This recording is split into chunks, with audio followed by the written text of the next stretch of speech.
Ladies and gentlemen, boys and girls, we are about to bring you another great episode of Conversations with Ben from American Mosh Pit Presents. And today's guests, the Browning. We have Jonny, how are you? Perfect. Keem, how are you? What's going on? Thank you. So we welcome you to the Delmarva Peninsula. This is kind of one of our homes, so it's very cool to have you guys coming in this area, putting the show on in Baltimore. So we've broken this interview down a little bit into two parts. Okay. First part, we're going to get into the history of the Browning a little bit, and then we're going to get on to what's going on new with the Browning. Right. So I got a question for both of you right off the bat. We start all of our episodes with the same question. What did you see or hear that made you say, I want to be a professional musician? For me, I always wanted to do music. But the big thing that made me realize I wanted to be actually in a band rather than like work in a studio, because that was my initial plan, was just to work in a studio, like produce bands, was the An Ocean Between Us As I Lay Dying DVD, showing them whenever they were starting to, with them, whenever An Ocean Between Us came out, and that record, and how just their whole process, and seeing it from when they started to whenever they got big, that really motivated me to be like, okay, I kind of want to be in a band rather than just be in a studio. And because I'd been doing the Browning way before that, but it was just a solo project online. It wasn't a real band or whatever. And so that made me want to actually tour, and made me actually want to get out and do it. So As I Lay Dying, the Ocean Between Us DVD. Do you remember around what year that was? That'd have been 2008, 2009, something like that. Yeah. And so, but I started the Browning, like putting music on MySpace in like 2004, 2005. And so I just started to be a studio musician. That was my plan. And so, yeah. As far as me, I've always liked music since I was young. And then I got into metal around like 2008. That's when I really got into like the heavier music. And at first I was a vocalist in like a local band in Florida in 2013. Did that for a little bit. Switched over to doing content. And then Jonny picked me up. It's like, come on the road. Let's go. And Let's do here this. I am now. Nice. And it's been a good ride, obviously. Yeah, So, love it. in 2012, only roughly 7 years into the band's existence, you tour with Fear Factory, Static X, and Shadows Fall. What gave the Browning the ability to so quickly go on tour with such large bands at that time? Yeah, whenever the Browning started, like I said, it was like just an internet project I did, just random. I never thought it'd be a full band, especially because I had no idea how I'd pull it off with, 10 synth players happening at the same time. But The new power of the new internet. Exactly, all that sort of stuff. And I saw some bands that was running backtracks and made me realize I could actually do the Browning. But whenever I made it a full band, I moved down to Dallas, Texas, because I'm from Missouri and there's not a ton of, musicians Music there. scene. Yeah.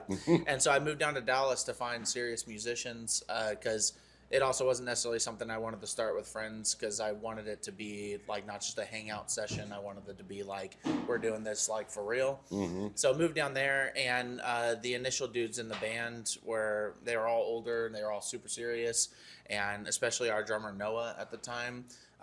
He was super serious about, contacting labels, managers, all this sort of stuff.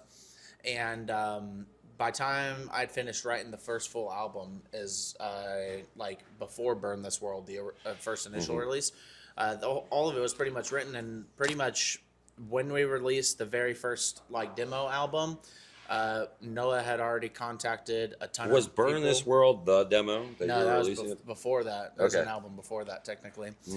We only printed 100 of them ever, so I've had people try to buy it for like $1,800. Oh, I'm so sure. if you guys got one, like, I'm looking at selling my thing. But so Noah was really detrimental in the very beginning, because he was the one. He had experience with doing some touring and whatnot with some other bands, so he contacted local promoters and all that. And basically, when we put out our first music as a full band, not just the project, we were already on tour doing it ourselves. And that was the big thing, was with labels, managers, all that crap. They don't want to just like pick up someone they don't know if there's going to be serious. And so before we contacted anyone, we already booked a whole tour, had an whole album out, did everything ourselves. It basically immediately showed that we were the real deal and doing it. And almost immediately got hit up by Earache Records was our first initial label, and then Outer Loop Management, which at the time was a real big management company. And so, yeah, it was just through like right off the bat showing that we were doing this, and then the music being unique enough that was able to get people's attention. And at the time, Dino from Fear Factory, it was surprising to me. He like came up and showed me like Standing on the Edge was like his ringtone on his phone, you know. And That's so good. yeah, and he said, you know, he saw the Browning as kind of a new age of what Fear Factory was doing back in the day. So, being such a unique sound, unique name, everything about it, I think it just got a lot of industry attention versus like maybe something more normal. More in mainstream. Yeah. So we're going to stay in the same time frame. Intermission, released in 2011, is one of the most artistic pieces of instrumental work I've heard in a long time. Yeah. Tell us some story behind that. Intermission? Yes. Yeah, that was definitely like the Browning has always been super dynamic and just throughout an album, especially back then when albums were a lot more important versus now when singles are more important. And so having major diversity in it has always been super important to me. So songs that are super heavy, songs that are more techno heavy, and something on every album I like to have something that is more dialed back and atmospheric and like set like an emotional tone.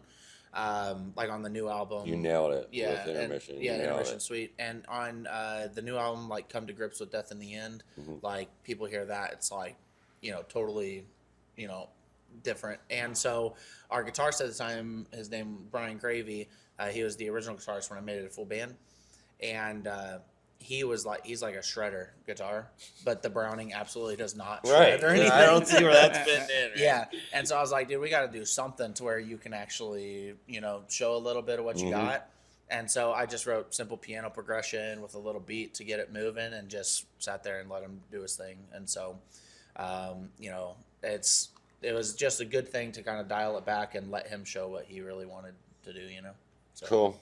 Can we get into now the present? yeah, Brad? for sure. All right. For longtime fans, what is something different they will experience on the Omni Tour besides the tracks? Yeah. They'll experience just breakdown. They'll experience energy, just nonstop moving, and they're gonna leave sore. Like that's, All right. that's one thing that we strive. Like, we're moving, we want you to move, because we're gonna give you 1,000% of our energy, and you know, a lot of people always reciprocate it back. So That's why we're here. We Exactly. are American Mosh Pit, exactly, so we need to exactly. Yeah, So and I mean, like we, you know, the big thing with writing the Browning music, anytime we're writing a song, the full intention of it is like, how is this gonna go with a crowd? And so 100% of the intention of every single song is with the live performance in mind. And so That's great. Yeah, for sure. I mean, I'm sure people stream the Browning all the time and everything, but until you see it live, then you're like, I get it. Yeah. You know. So, right on the same topic here, January 3rd, 2025, the cover of Eiffel 65's Blue is released by the Brownies. Yeah. Tell us about it. Yeah, so I streamed on Twitch. It was the main way that I made income outside of like the Browning, because all musicians need to figure out any way to make any penny they can. So there was good like 5 years I streamed full time on Twitch, where I wrote albums live in front of fans and everything. And I would just screw around sometimes and freestyle songs that were out of the genre or anything like that. And that was one that I just did for fun on stream, you know. And it was just the only thing is, the people that watched me on stream, they've That's had a track that had to come to someone. Yeah. Where did it come from? Where did Well, like, yeah, like it was just for fun on stream and having fun writing music with them. And so they've had that song for years. I've held on to it for a long time. long time. But just that song in general, like for me, my biggest influence for like the techno side, electronic side, is early 2000s techno. I was really into Dance Dance Revolution and, you know, games like that, rhythm-based games. And so I played a lot of like DDR, but I listened to a lot of like Hatebreed. And so that was the initial like blend of how do I blend this? How I got into techno and metal and why it's even there in the first place. And Eiffel 65. That's an amazing two Yeah. iconic things to blend together. The first album I ever bought in my life was Tattoo, which is like an electronic Russian like female act. And so anything from early 2000s techno, like DDR era, that's So that song is just iconic, I think, to everybody, but especially to me. That stuff like that is what got me into synthesizers in the first place. Very cool. and Keem forced me to make sure I made to get it into a full for song. sure. 'Cause, And like, I'm sure I it's re- forced I into the remember set, watching him- right? Yeah, I remember watching him like write that, and then what was it? I think it was like the 22. I was like, "When are you gonna release Blue?"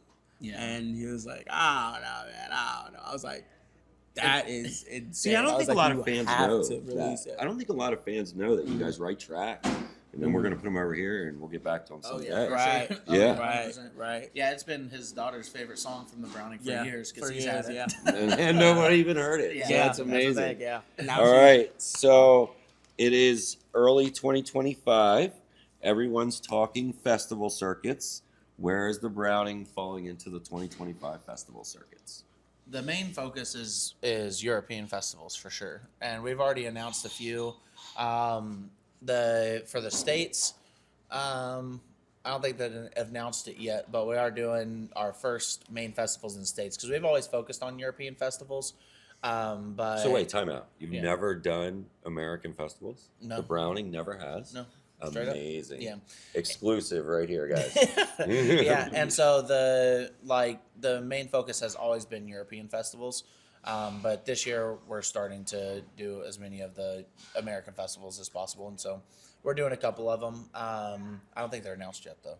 Well, that's all right. We are at just about all of them. So Yeah, whatever we'll one see. year will be your Yeah. first. Hey, nice. We're probably going to be there to cover For it. sure, and Nice. the Browning at festivals is on another level because, like I said, everything is crowd interaction, and you'll see I do nothing but yell at the crowd to do stuff, and so whenever I'm standing in front of 10,000 people, I have every single one of them locked in. Oh, this is going to be Guaranteed. amazing. So the Browning in front of big crowds. I Is just hope prime the time. ones I've been assigned are one of the ones that are I'm on sure. your You, list. I don't know. I'm sure they will be. All right, lastly, so tell us about working with the Defect. You guys have done some songs together, and go ahead and tell us a little bit about it. Yeah. So I mean, I love like especially when you talk about the DDR era of electronic music, like the female vocals is always like big in trance music and everything, and Keem's into the same stuff that early 2000s like techno era. Oh, that's And- great. Yeah, and if I listen to music as well, it's either Rammstein or some sort of electronic female like singing act. Like I love Enya, I love Purity Ring. I love Do you go into any 90s techno at all? Like, I was a big Frankie Bones fan back in the day. Probably like 2000s.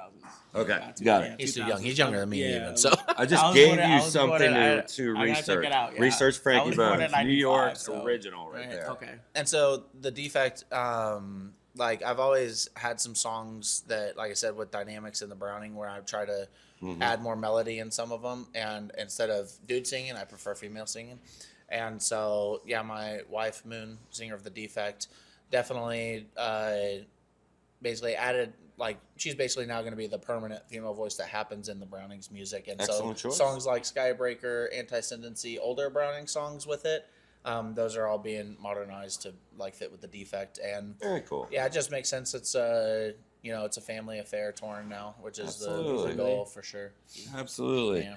Well, gentlemen, we need one thing from you. What's We it? would like you to join Tyler from Traders and go ahead and get your autographs there on the American Mosh Pit Conversations with Vin hat. I'm sure joining Tyler is okay with you. Oh, look, perfect. We just covered them. They're good friends of ours. So. Yeah, they're super tight. All right, so we're going to go ahead and wrap it up what we want to do. Tradition here at American Mosh Pits, we get horns up. This is Vin hanging out with the Browning here, Conversations with Vin.